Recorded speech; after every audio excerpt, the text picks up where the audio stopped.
A shortened day for the markets with the trading set to wrap up in just under an hour. All three indices you look ending the week in green, but today you saw they were mixed there. So let's bring in our market experts, Fox News contributors Scott Martin and Gary Kaupbaum. So Scott, I want to start with you on this. This holiday period, it hinges on the consumer. So do you think we're going to see a healthy spend at the end of this weekend? Edward, I think a good spend. I don't know if healthy is the word I would use, just because the consumer seems a little bit tapped out here after a great summer and pretty good fall. So, look, I think you're seeing that in a lot of the earnings reports, too, from the retail sectors, where they're hitting earnings right now as far as the previous quarter, but guidance has been rather weak. So if you're thinking about where the economy is going, yes, the consumer is key, but I'm expecting things to kind of tail off here as we head into Christmas season. And so, Scott, is this a situation where the spending was pulled forward because of those early deals? So then we're seeing a weaker fourth quarter, maybe for some of those retail stocks? Yes, most likely. And I think, too, Edward, with interest rates finally flattening out, but still rather high, I think the consumer is going to take maybe a little breather here and see how things permeate in, say, next year. And then, therefore, if rates come down and the Fed actually does cut, the consumer will be back. Yeah, Gary, so I wanted to ask you about your favorite topic. You mentioned the Fed there, Federal Reserve. We've seen those aggressive rate hikes over the past year. Those hikes have translated into much higher credit card interest rates. Now, one, do you think the Fed looks at that as Americans have $1 trillion, a record in debt?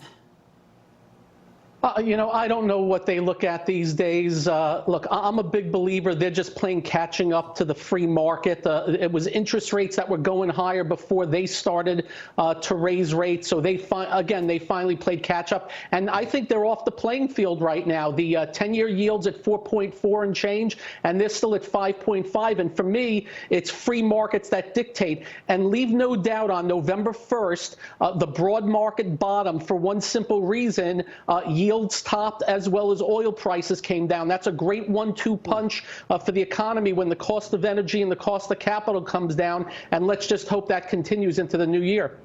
Yeah, I think I'm hearing no more hikes for you. So, Gary, when it comes to servicing, though, that debt, we talked about the interest rates, the bank and the consumers, I mean, you see at some point next year, there's going to be a break between can consumers service that debt and the interest rates they're having to service it at as the debt increases. So when is that breaking point, do you think? Is it this year? Is it next year? Call me very worried. All one has to do is look at a chart of credit card usage as well as savings rates, and both going the wrong way. So there's going to be some heck to pay down the road. I'm not sure what date, I'm not sure what the trigger is, but I believe the consumer's getting spent up here. And I think probably within the next 6 months, there could be some trouble. And for me, the one thing that sticks out most is the job market. If the job market can stay in shape, I think we're okay. If we start to lose jobs in a meaningful fashion, then I think look out. I think a pretty decent recession will be ahead. There's no worse environment than too much debt. And notwithstanding consumer, our government is just obscene with what they have done with the debt. $2 trillion this year. $1 trillion of our taxpayer dollars will be going towards interest as we move forward. And I just don't know how do we turn back from that. Yeah, and maybe some people are saying, hey, the government can do it. I can service this debt. So, Scott, yeah. I wanted to look at some of these major retailers. We're talking about Walmart, Amazon, Target. Do you see shoppers flocking to that lower-cost retail option and abandoning the higher-end products? Are those choices being made during this period now? I do, and I think, Edward, that's the right move for the consumer, as Gary laid out. The picture isn't as, say, rosy as it has been in the past as we've come to other Christmas seasons. But, two, I mean, if you get around today, you see the stores filled, the parking lots are getting full. So the consumer is definitely out there, but they're probably doing a lot of this spending right now as they have the Black Friday sales hitting them in the face. And then, therefore, as we get closer, say, to the end of the year, they may be tapped out. And we'll have to see what the Fed does next year, because that's kind of, I think, the saving grace here to what Gary's points were, is that if rates actually continue to come down, oil prices come down, commodity prices come down, the consumer could be saved yet again. Yeah, but some of those discount retailers were showing in the green today. Someone like Target, they're down for the year. So, Scott, are you buying some of these retailing names now, or are you holding off because of concern about the spending? Yeah, probably holding off until that news comes through. But I think Target, Kohl's are a couple names too, Edward, that we're looking at just as far as a valuation basis because they have been hammered this year. So not chasing some of the big names like, say, the Costco's of the world, but picking off some of, say, maybe the ones that have fallen a little bit further than they should have just because of the fact the news was so poor. Yeah, Gary, are you staying away from retail market? Are you thinking retail might be something to look at for the low end, maybe the discount retail names? You know, amazingly, the discounters have been, except for Costco, have been crushed. If you look at Dollar General and Dollar Tree, the stocks have been obliterated over the last 9 months. And we know about Target, though. I think you may have an earnings recovery in Target, so it's something I'm watching.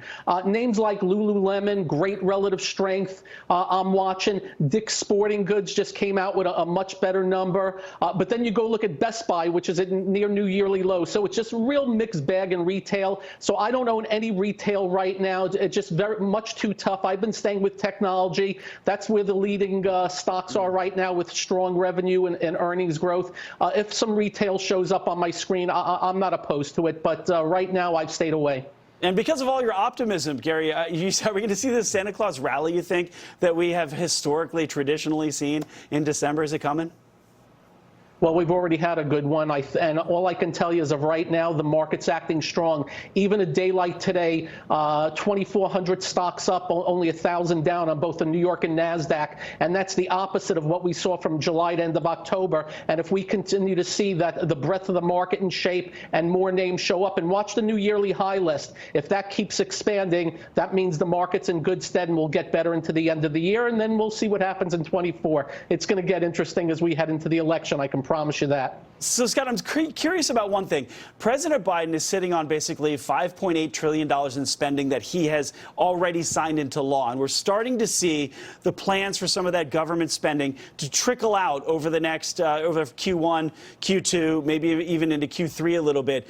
Do you think government spending is pushing off a recession?